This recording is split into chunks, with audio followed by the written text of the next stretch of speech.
Hello everyone. प्यारे बच्चों, आज हम संज्ञा के बारे में अध्ययन करेंगे। संज्ञा क्या है?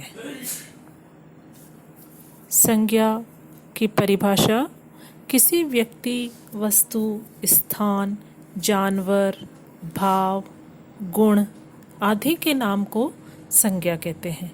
जैसे कि राम, पुस्तक, भरतपुर, गर्मी, सर्दी, आगरा इत्यादि। तो ये सब किसके अंतर्गत आते हैं? संज्ञा के अंतर्गत। अब संज्ञा कितने भागों में विभक्त की जाती है? तो संज्ञा को हम मुख्य रूप से वैसे तो 3 भागों में हमने पढ़ा था कि व्यक्तिवाचक, जातिवाचक, भाववाचक, लेकिन इनके अलावा भी 2 प्रकार संज्ञा के और हैं। तो संज्ञा मुख्य रूप से 5 भागों में हमने विभाजित की है। पहला, व्यक्तिवाचक संज्ञा। व्यक्तिवाचक संज्ञा क्या है? जिस संज्ञा से एक जाति की, एक वस्तु, किसी एक व्यक्ति या किसी भी एक स्थान का बोध होता है, उसे व्यक्तिवाचक संज्ञा कहते हैं। जैसे कि जाति से तात्पर्य कि मानव जाति के लिए कहा है, जैसे तो हम राम या किसी का भी नाम ले सकते हैं। जयपुर, गीता, कमल, ये सब अपने आप में क्या है? एक के लिए संबोधित करते हुए कहते हैं, इसलिए व्यक्तिवाचक संज्ञा। दूसरी संज्ञा है जातिवाचक संज्ञा। जातिवाचक संज्ञा क्या? जिस संज्ञा से पूरी एक जाति या एक वर्ग की सभी वस्तुओं का बोध हो, उसे जातिवाचक संज्ञा कहते हैं। जैसे कि पुस्तक, फूल, बालक आदि। अब आप लोग सोच रहे होंगे कि पुस्तक जाति कैसे हुई?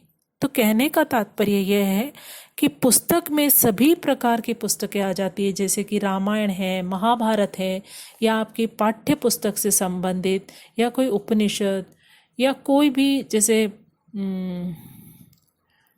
मासिक जो पत्रिकाएं आती है वो भी हम इसमें सम्मिलित कर सकते हैं। तो कोई सी भी पुस्तक हो, उनको सभी को हम जब सम्मिलित रूप से कहते हैं तो हम क्या कहते हैं? पुस्तक। लेकिन अगर हमने किसी का नाम ले लिया किसी पुस्तक का, जैसे हमने ले लिया रामायण, तो वो किसके अंतर्गत, कौन से प्रकार में चली जाएगी?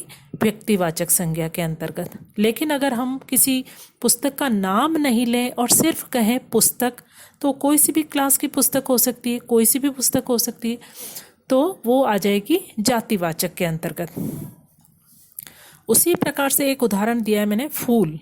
अब फूल में अनेक प्रकार के फूल हैं, जैसे गुलाब का फूल भी है, कमल का भी है, मोगरे का भी है, चमेली का भी है। तो सभी प्रकार के फूल आ गए, पर मैंने किसी का नाम नहीं लिया। तो फूल से जब हम संबोधित करते हैं तो जातिवाचक संज्ञा कहलाती है। लेकिन अगर हम उसे किसी नाम से संबोधित करें, जैसे कि व्यक्तिवाचक संज्ञा में मैंने बताया था आपको कि कमल, अब कमल एक नाम से संबोधित किया, इसलिए वो व्यक्तिवाचक संज्ञा के अंतर्गत चला गया, और फूल कहने पर वह जातिवाचक संज्ञा में आ गया। तीसरा उदाहरण मैंने आपको दिया था बालक। अब बालक कोई सा भी हो सकता है, जैसे 6 क्लास का बालक भी हो सकता है, 7th का भी हो सकता है, या वह बालक भी हो सकता है जो विद्यालय नहीं जाता हो। किसी भी बालक के लिए कह सकते हैं। लेकिन अगर मैं किसी बालक का नाम लूं, जैसे कि राम, जो कक्षा 9th में पढ़ता है, उस राम की मैं बात कर रही हूँ, तो कौन सी संज्ञा में चला जाएगा? व्यक्तिवाचक संज्ञा में। तो व्यक्तिवाचक और जातिवाचक संज्ञा में मुख्य रूप से ये अंतर होता है। तीसरी संज्ञा है भाववाचक संज्ञा। भाववाचक संज्ञा क्या है?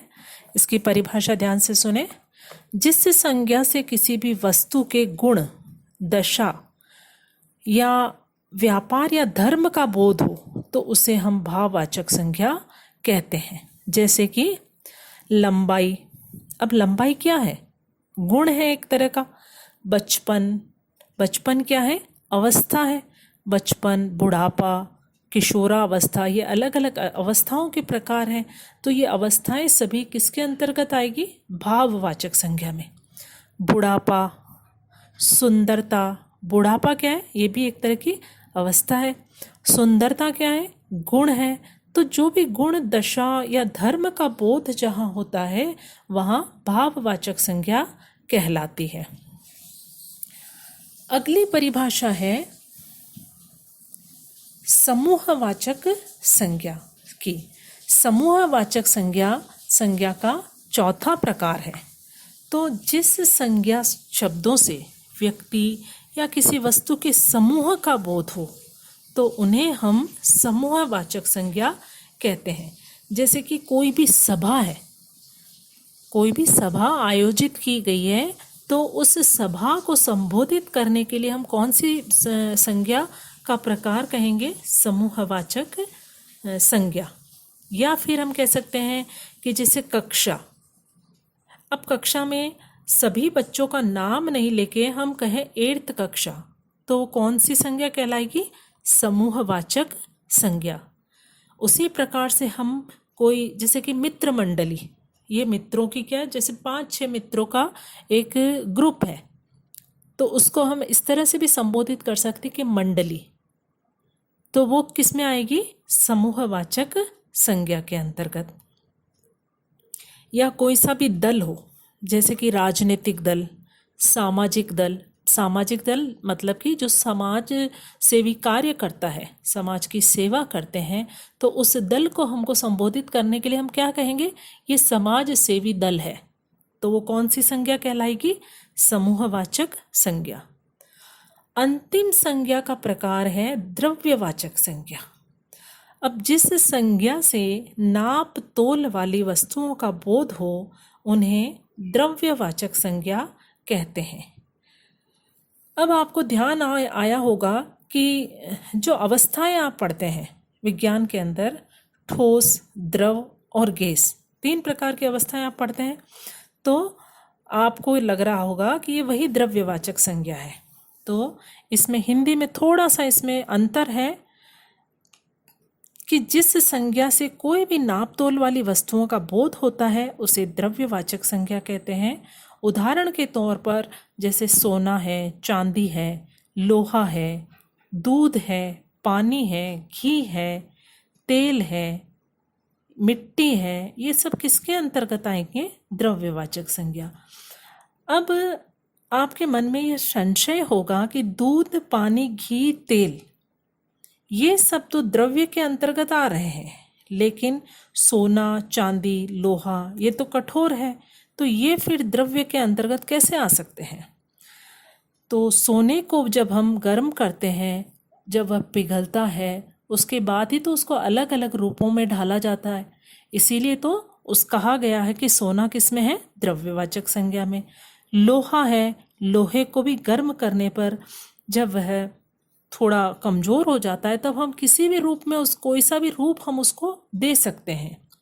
इसी प्रकार से चांदी है, उसको भी हम अलग अलग प्रकार के आभूषण तैयार करते हैं, लेकिन वो कैसे होता है? जब हम उसको गर्म करके उसको पिघलाते हैं, उसके बाद हम अलग अलग रूपों में उसको ढालते हैं। तो सोना, चांदी, लोहा ये भी द्रव्यवाचक संज्ञा ही कहलाती है। तो बच्चों, संज्ञा आपको समझ में आ गई होगी। एक बार मैं इनकी परिभाषाओं को फिर से दोहरा रही हूँ, आप ध्यान से सुने और कॉपी में आपको संज्ञा की परिभाषा लिखनी है और उसके प्रकार लिखने हैं और प्रकारों की परिभाषा भी आपको लिखनी है। ये आपका होमवर्क रहेगा, तो ये मैं अलग से भेज दूँगी आपको इनकी परिभाषाएं वगैरह, उसमें से देख के आप अपनी कॉपी में कर लेना। अभी आप ध्यान से एक बार इनकी परिभाषाएं फिर से सुन ले। सबसे पहले संज्ञा की परिभाषा, किसी व्यक्ति, वस्तु, स्थान, जानवर, भाव, गुण आदि के नाम को संज्ञा कहते हैं, जैसे राम, पुस्तक, भरतपुर, गर्मी, सर्दी आदि। संज्ञा मुख्य रूप से 5 प्रकार की होती है: व्यक्तिवाचक संज्ञा, जातिवाचक संज्ञा, भाववाचक संज्ञा, समुदायवाचक संज्ञा और द्रव्यवाचक संज्ञा। व्यक्तिवाचक संज्ञा यानी कि जिस संज्ञा से किसी एक ही व्यक्ति, वस्तु या स्थान विशेष का बोध होता है उसे व्यक्तिवाचक संज्ञा कहते हैं। जैसे राम, मोहन, भारत, गंगा, हिमालय आदि। दूसरा है जातिवाचक संज्ञा।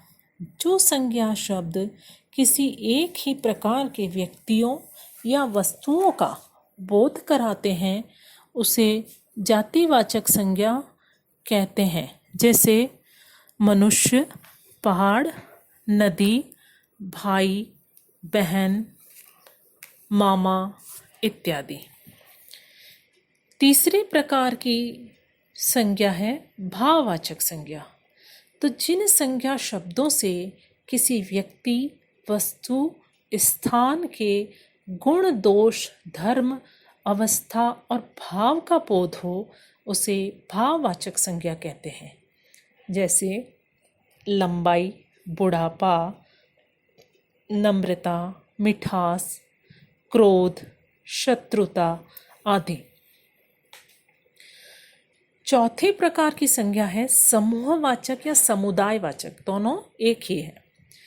जिन संज्ञा शब्दों से व्यक्ति या वस्तु के समूह का बोध हो उन्हें समूहवाचक संज्ञा कहते हैं। जैसे सभा, सेना, दल, संघ, कुंज, कक्षा इत्यादि। अंतिम प्रकार है इसका द्रव्यवाचक संज्ञा। जिस संज्ञा से नाप तोल वाली वस्तुओं का बोध हो उन्हें द्रव्यवाचक संज्ञा कहते हैं। जैसे सोना, चांदी, लोहा, दूध, पानी, घी, तेल इत्यादि। तो बच्चों, ये संज्ञा की परिभाषा और उसके प्रकार की परिभाषा मैंने बताई है आपको। आपका होमवर्क आप कॉपी में समय से करें और ईमानदारी से करें और फिर उसकी फ़ोटो मेरे को सेंड कर दें। Thank you.